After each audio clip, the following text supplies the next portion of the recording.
and Young Adult Podcast. Welcome to podcast 119, everybody. Good to be with you today. We've we're just been busy. It's hard to get up all the podcasts in that we want to.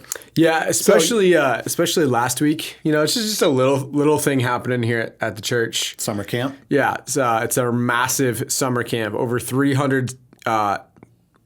300 kids registered from like 4 years old to 8th grade. Yes. So it's a really busy week for us. And leading up to it, the 3 days prior to it, I was at a pastor's retreat. Yeah. Over in Grand Rapids. So I was gone, then I came back, and I start right back up with youth summer camp. And I preached a lot before, and then I preached the Sunday, and now we're kind of here together, but then you're leaving for missions. I'm going to be gone for 9 days in Peru. So, and I'm going to be gone for 10 days on vacation, which is fantastic. So we're going to be doing a podcast today, and then probably over the next 2 weeks, you're going to notice a lull in some podcasts. Yeah. We'll still try to get some in, maybe some podcast minis in for you guys. Make sure you guys are listening to those too. On they're not on YouTube, but everywhere else you get your podcast. Actually, they listen are to those on YouTube, just not in video format. But that's true. Audio is on YouTube, on our page, our YouTube channel, CY&YA. That's right. Yeah, that's right. But so we haven't really been together too much last week, really. I feel like seriously, last week I barely saw you. Yeah. And there's been a ton that has happened since our last podcast. We had you summer camp, which is, just no big deal. I'm just kidding. It's a giant deal. Sarcasm. We had your surprise birthday party, which was a lot of fun. That was and funny too for me.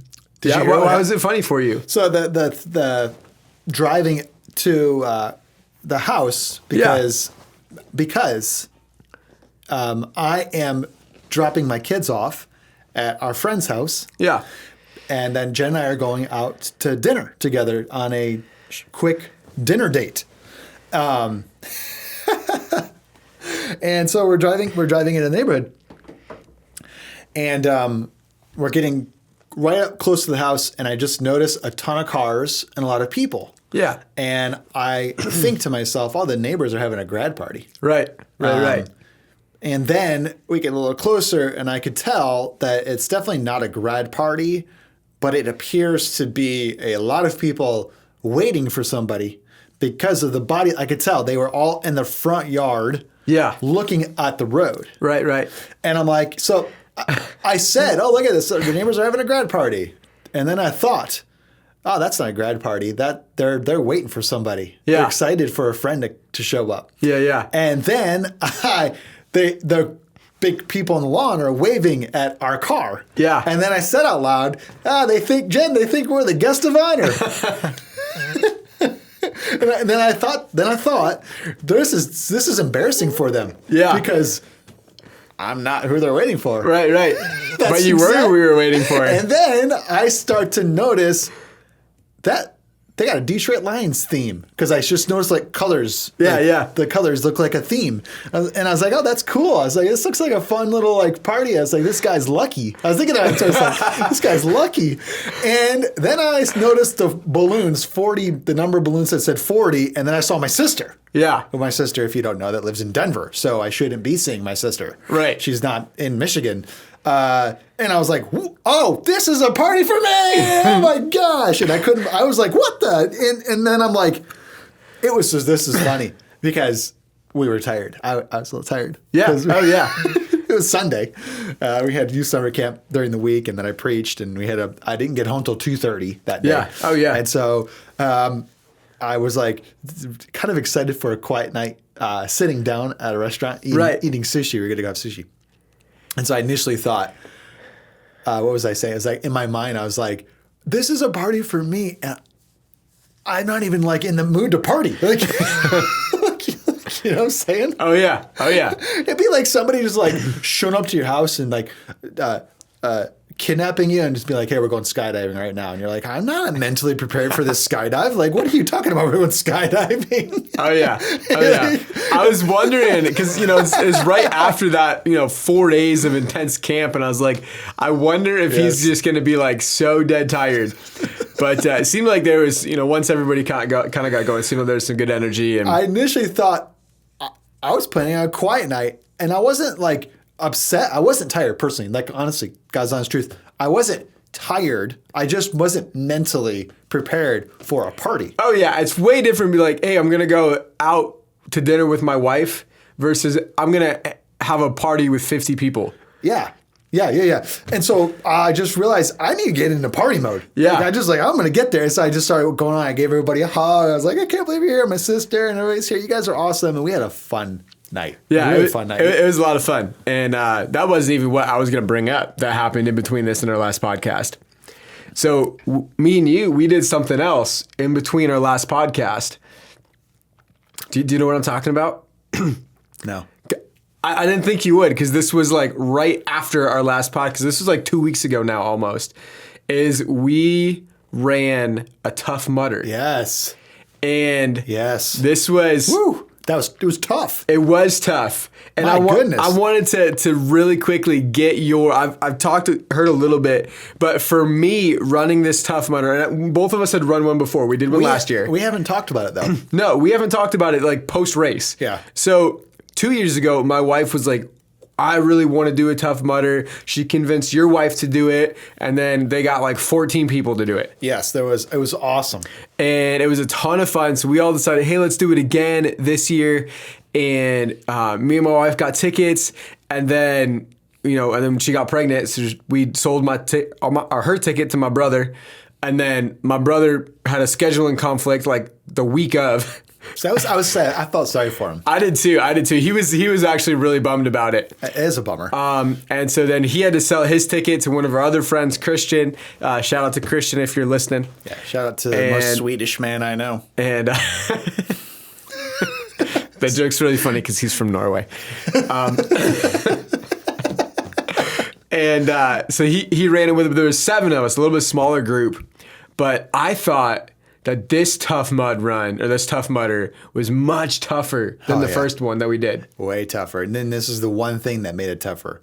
A lot more running. A lot more running. And I thought the running was a much hillier. Yes. Much hillier terrain that we ran on. Uh-huh.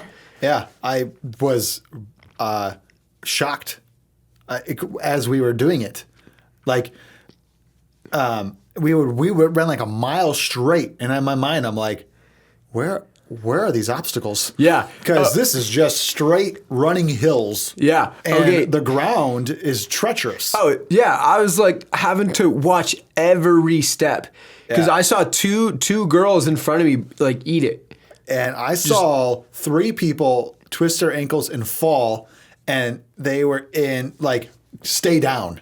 Oh, no. Yeah, and I ran by like, oh my gosh. And I saw at least 10 roll their ankles but stay on their feet and keep going. Yeah. Me being one of those 10. Yeah. In a mud puddle. Yeah. I twisted my ankle. Oh, yeah. Well, it was funny. So we were running, and the first time we ran it, the whole race was just over 3.5 miles. It was supposed to be like a 5K, but it's a little longer than a 5K. A little longer than a 5K, but it wasn't like offensively egregiously, this wasn't a 5K. Yeah, no, yeah, exactly. It felt like a 5K, just a little longer. Yeah, and the only time that we ran about a mile without an obstacle was one of the obstacles. They call it the mud mile, where you like crawl through a mud pit and then you have to run a mile. That was the only one. And I know that because I was tracking our distance on my Garmin like tracking watch. So I was like, oh, let's do that again this year. Let's see how far we run. I thought it was going to be just like last year. Yeah. Did you? Oh, yeah. I thought it was going to be exactly the same. Yeah. And then we started running, and I'm like, I thought we hit an obstacle by now. We did. And just then, not this time. And then we went, so I was talking with Christian. We were at the 4th obstacle. I was like, man, we've hit only 4 obstacles, and we had run 3.59 miles. And we only hit 4 obstacles. And how many? Yeah, and I was wasted. We still had like 9 more obstacles to go, right? Yeah. And just all of the obstacles were in that last like mile and a half. But we ended up running pretty much 5 miles. Yep. Pretty much. And I have not run since the last time we did a Tough Mudder. Okay. Yeah. That was 1 year ago. And before that Tough Mudder, I didn't run for a year before that one. Yeah. So I really haven't ran in a couple of years. Like, yeah. to go from 0 running to 5 miles of hilly trails. Yeah. My quads were blown, dude. Yeah, it was not like those trails were not nice running trails. No. These were ankle turners. Yeah. That's the best way to describe these trails. You know what it looked like? Uneven, rocky, ruddy path. Yeah, it wasn't like there's some parks around here that have some trail running trails that me and my wife have run on. And they're not like paved trails, they're like dirt trails through the woods. But this wasn't even that. They're called they're groomed well. Yeah. I know what you're talking about. Like, go to like Kensington Nature Trail. Yeah. It's groomed. Yeah. No, this was like they took a brush hog and just plowed a path and were like, there you go, run. And it was not groomed. There was nothing other than a brush hog. And as a matter of fact, I thought a lot about a lot of things on this on this race that we were doing. One of my thoughts was the grass was consistently about 10 inches tall. Yeah. Oh, yeah. And it is hard to run in tall grass. Yes. Oh, yeah. Yeah, the shorter the easier, right? Yep. So like you're running kind of through tall grass the whole time. Yeah. It was tiring. Oh, it was so tiring. And it was a terrible path as far as like I don't want to run that path. I don't like that path. No, it was terrible. Ankle turner. Yeah, and I had been running a little bit because I'm not normally a runner, but the year before, my wife had like made me train with her, and I felt like so good after. I wasn't like super exhausted. Like my legs were totally fine, my lungs were fine. But this year, since Dana wasn't training, I was like, well, I should probably run a little bit. But I don't think I ever got over like a mile and a half. You were more trained than me. And I bet that helped a little. Yes, it definitely helped because I was doing that consistently. It wasn't like, 1 week before I should probably run. And like I had been like running a mile and a half pretty consistently. And so it definitely helped. But I could tell like that in between like mile 2 and mile 3.5, there was almost there was like a mile where we were just running. Up and down, up and down, up and yeah, down. So and actually, twice I got a cramp and I had to like power walk it out. Yeah, I know a lot of people actually were dealing with that a lot. And I think it was maybe those hills that were, but it was something. Besides those like twice where I had to kind of power walk that cramp out, like I ran the whole way and whew. I thought I don't want to labor too much on this, but I thought the obstacles were actually physically harder this time too. Absolutely. Yeah. There's some that were the same, but the new ones that they added, I thought were much more difficult. That odd, I don't remember the name of it or whatever, but it was like a teeter-totter style obstacle where you had to counterbalance your weight with somebody on the other side. Yeah. Oh yeah, that one was so difficult. You had to flex every tiny little muscle in your body to keep the balance as you walked across. Oh yeah, because if you got just a little bit off like that balance, it just fell right over. Fall over, and you had to fall down and get back up. It was tiring. It was awesome. I want to do it again next year, actually. Yeah, it was. I want to run a Tough Mudder again next year. It was a lot of fun. It was a lot of fun. I agree. So we had mentioned earlier in the podcast that I had gone to a 3-day pastor's retreat. Yeah.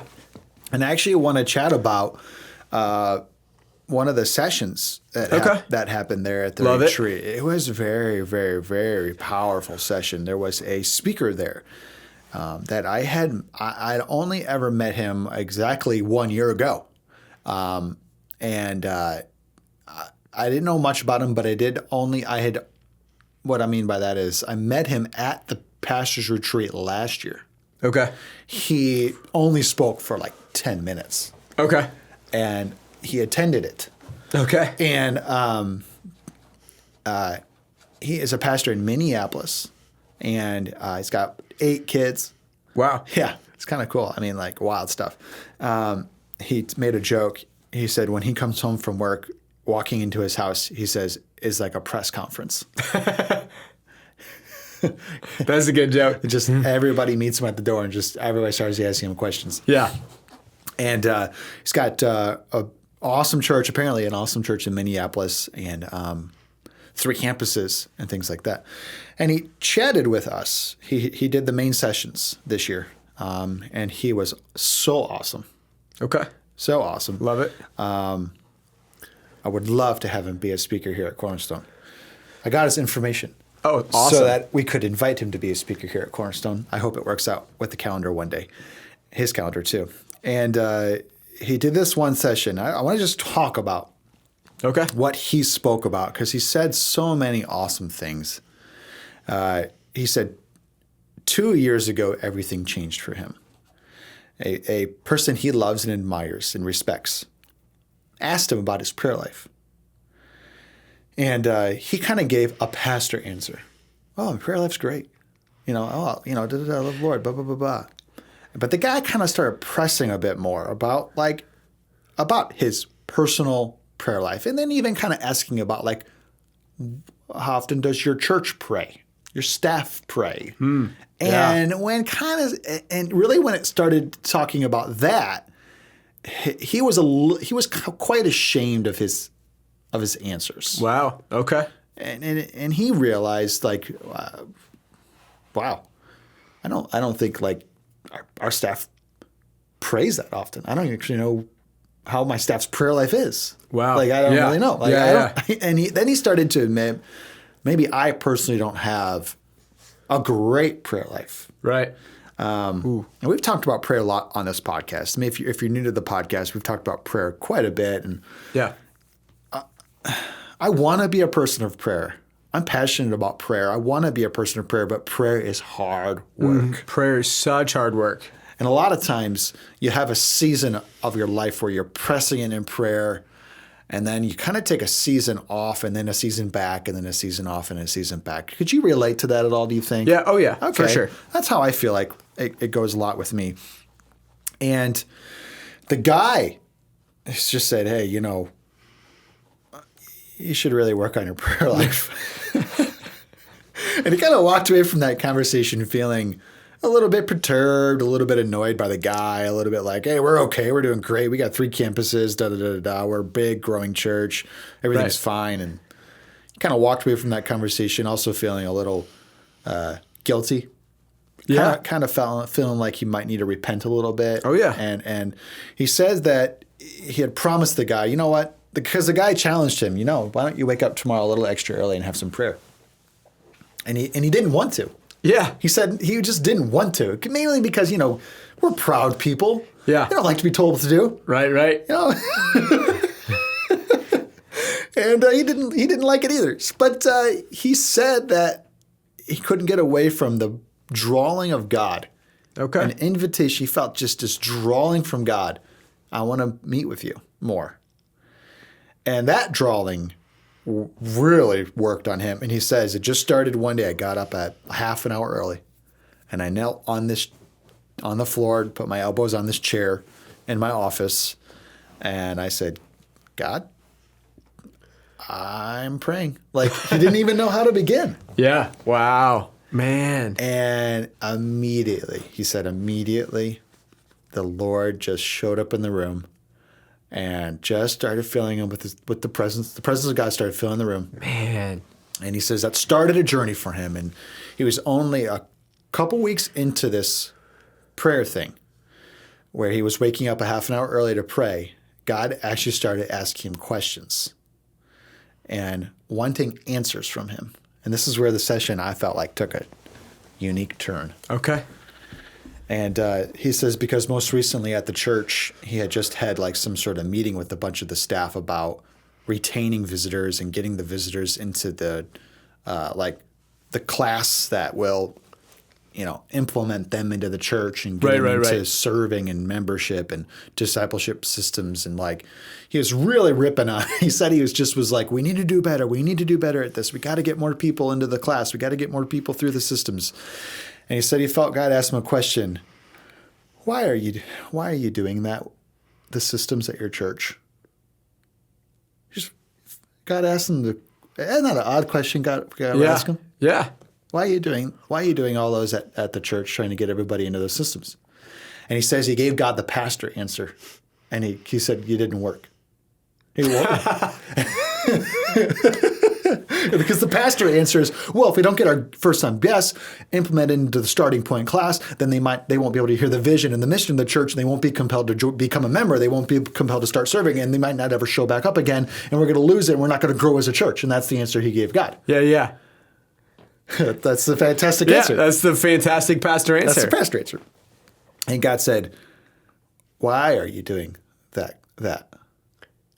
And he knew why. And he knew he needed to be honest.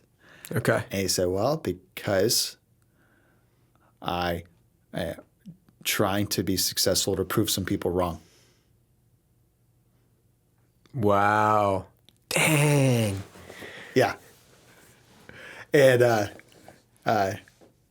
he told God the truth, why he is so adamant about this system he's created. Right. And God says, that's the answer I wanted. So you're doing it for men. He goes, yeah. I'm doing it for these guys who don't like me. And I'm trying to prove them wrong that I'm a good builder of church ministry. Wow. And God said, I want you to stop doing it. He's like, what? Yeah, like, huh? And so that prayer time, he said, it was just all about like God put his finger on something. Yeah. And he says it, and then he tells another story. Okay. Apparently, I don't know what this is, but have you ever heard of a donut wall? Yeah. Okay, what is a donut wall? Because he talked about his donut wall at his church.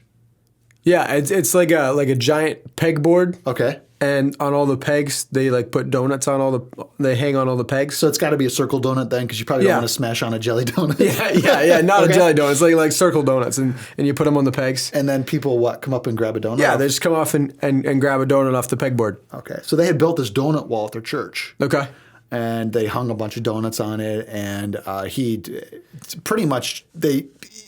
wanted somebody to build a donut wall. And then he told somebody else to make sure it's always got donuts on it. And then he told the person who runs the picture team, hey, take a bunch of cool pictures of people grabbing donuts off the wall. And then he told the person who runs the social media, hey, I want you to take all those cool pictures and put the thing on the donut wall on our social media. And I want this to happen every single week. I want this donut wall. Okay. Okay. So, yeah that what I just explained right there is the God's honest truth of how some things have to get done. Yeah. You got to talk to 14 people. Yeah. Oh, yeah. But the ultimate goal is to let people think, hey, that's cool. Right. I want to check that out. Right. Yep. That's the heart behind it. So God, he says in prayer the next day, God says, why do you have that donut wall? And he gave the pastor answer. Oh, the donut wall is really cool. If we put it on social media, then people might show up and feel really cool. Why do you have a donut wall? God asked me again. Right? He wants the truth. Yeah. Because I want people to think we're cool and they might come to church. Wow. Oh. Okay. So I'm not enough. God said, I'm not enough. You have to have a donut wall. Dude, this guy was so vulnerable. And he just looked at us and he says, why are you doing what you're doing? Man.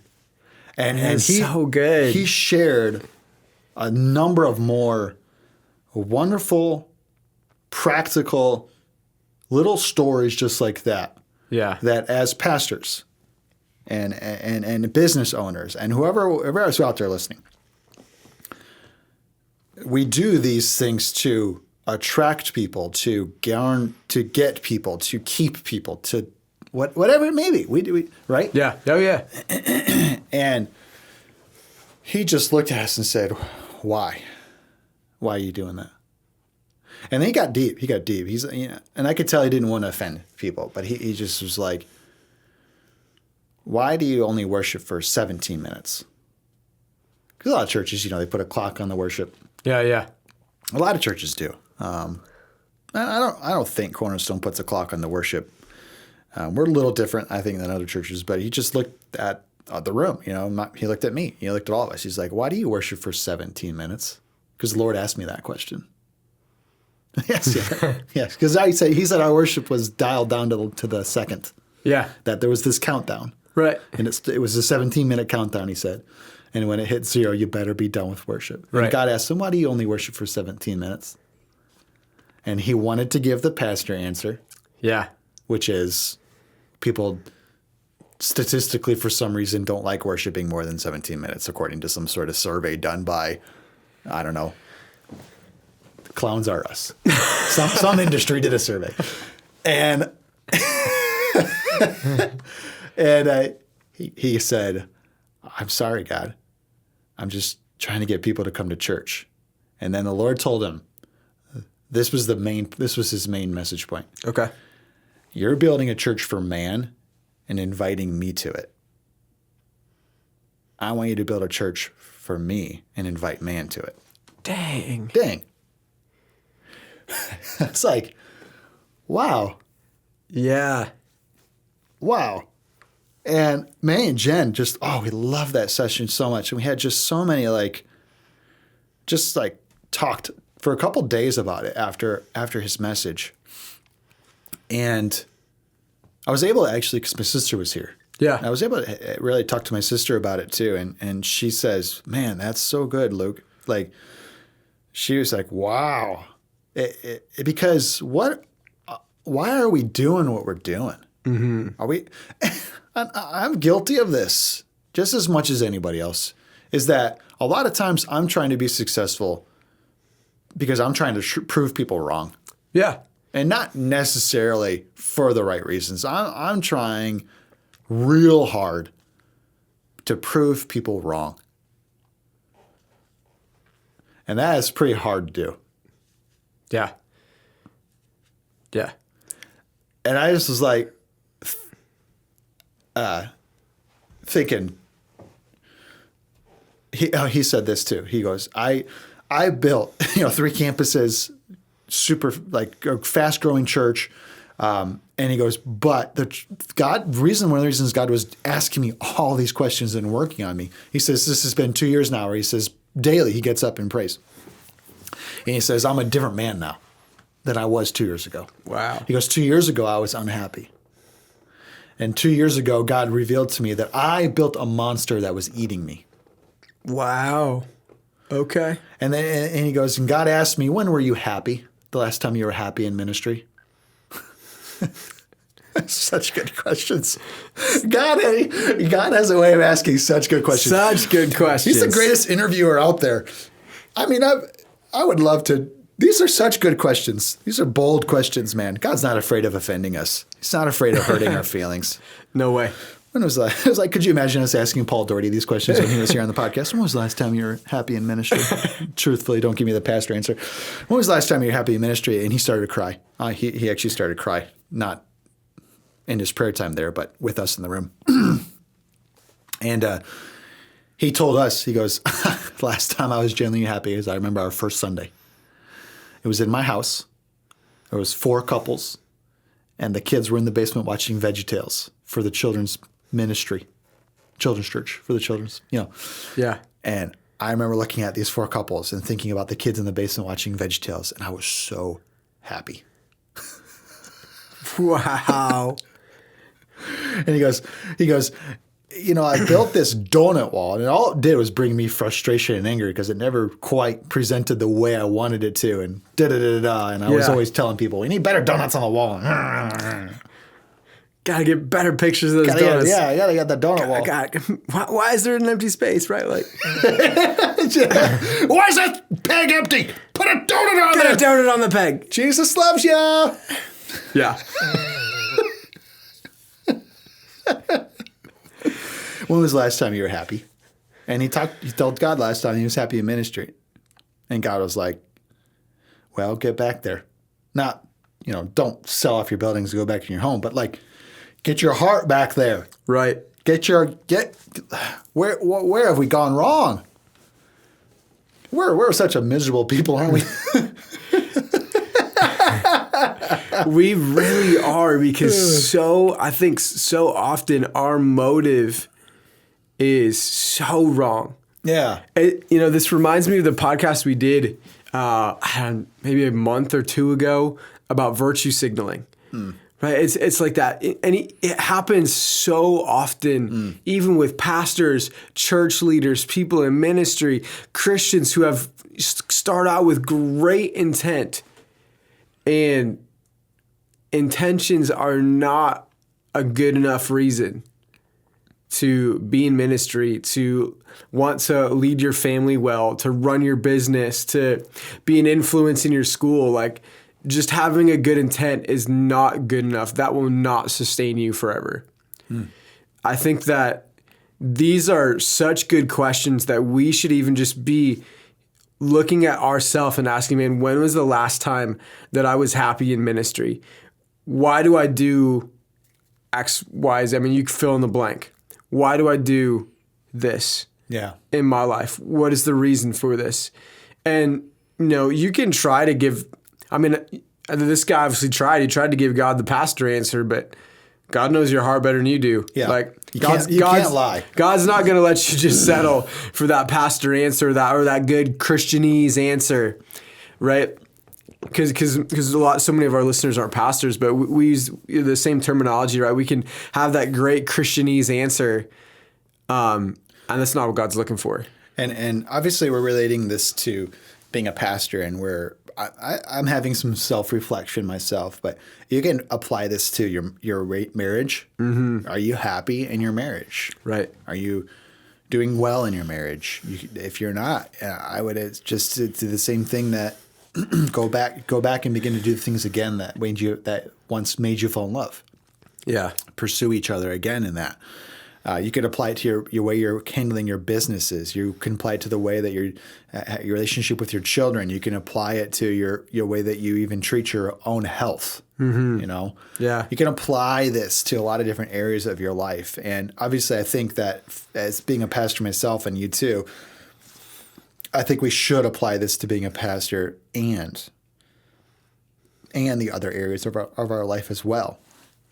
And I was chatting with a pastor the other day, and he told me, I feel like the Lord is asking us to do, I think he said once a month prayer nights, like a Sunday night prayer night once a month. Okay. I said, really? That's awesome. And he says, well, I'm really nervous because we've never done anything like this before. I was like, you've never done a Sunday night prayer meeting? Yeah. He goes, no, I've never done it. And I said, are you nervous about doing it? Yeah.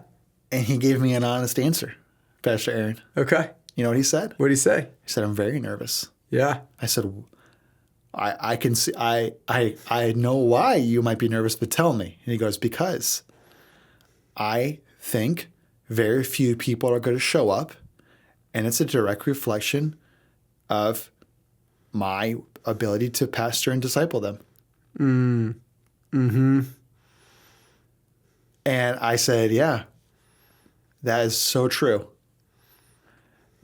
One of the riskiest things a pastor can do today is have a prayer meeting. Yeah. Yep. It's because not many people are going to show up. Yep. And that means it's not social media clout. Uh-huh. And that means that a whole lot of other stuff too. Oh, yeah. It's not cool. It's right. not hip. It's not fun. I mean, there's literally a joke in the pastor world that says you want to have the smallest meeting of your life, throw a prayer meeting. Yeah. Like, that's literally a joke in the pastor world, but like that's so sad. Yeah, it is sad. And it's devastating, because what are we doing as pastors if we can't convince our people to pray? Yeah. Isn't that really what this is all about? Yeah. I mean, it's a big part of what we're doing. Obviously, it's salvation and walking with Jesus, but I mean, didn't Jesus say, my house shall be called a house of prayer? Yeah. Yeah. And I was just thinking about, when Jesus said, go make disciples, a part of being a disciple, it's not just a convert. Yeah. You know, it's a lifestyle of pursuing Jesus. That's what being a disciple is supposed to be. Yeah. And if we as pastors or even as Christians, if we're not helping people to walk that out, to fall more in love with Jesus, to want to be in prayer with Jesus, then we're probably not doing our job very well. No, we aren't. We probably aren't. And this pastor that I was chatting with feels that. Yeah. Feels that he might not be doing his job well. There is such an interest. I mean, we can come to a close. I'm sure we're just about running out of time. But there is, as a pastor, you feel this interesting, like, I don't know if the word is dilemma, but it's something where, like, okay, I'm going to pastor my people, and I'm going to preach, and I'm going to teach, and I'm going to teach about these things, and I'm going to preach about these things, and I'm going to, like, we're going to how to be friendly and kind and loving and generous and servant and da-da-da-da-da and da-da-da-da-da, and like, but then you realize, wait, oh yeah, they need a prayer life too. Yeah. Yeah. Yeah. And you realize, oh no, I got to hit that too. And it can really be a little like, it's a dilemma, or it's stressful, or you feel like you're missing the mark sometimes as a pastor. Right. And you're not intentionally trying to, but you're also trying your best sometimes. Mm-hmm. And we can end with this, maybe even talk about it more on the next podcast if we remember this, but as a pastor, what is the, like, top 5 things that maybe you'd be the most proud of to say, these are the things that my people do the best? Yeah. I've taught them to do these things the best. That's a great conversation to have. Like if Jesus came back and he looked at your church, right? Yeah. And you presented him to the church that you pastor. Yeah. And you said, these are my people. And like, would you be proud of that? That'd be a great conversation to have next time. And that question might help us as pastors decide where to take our church and how to build the church. That's so good. You know, I love it. So build a church for Jesus and invite people to show up. Church probably would look different. Yeah. Feel different. I think it would. Yeah, it would. I think it would. And I think you could do the same thing. You could build your life for Jesus. Yeah. And invite people to just come walk it with you. Yeah. Yeah. I want to keep going. What time is it? Oh, we are way over. We're way over time. This is what happens when you don't do many podcasts. You got to catch up on a lot of stuff. When we haven't had a podcast for like 2 weeks, we're like, hey, let's go. I don't know if people mind us going long or not. I guess you just have to take a few more car rides to get it finished. If you stuck around to this part, thank you so much. Yeah, faithful listeners, faithful. Thank you guys. We got a whole lot more to talk about in the next podcast, but we're actually taking a couple weeks off of the main one. We'll get some podcast minis in there every now and then, I'm sure. But it's been great to be with you today, audience. Absolutely. We'll see you guys next time. Catch you on the next one. Bye. Youth and Young Adult Podcast. Youth and Young Adult Podcast. Youth and Young Adult Podcast.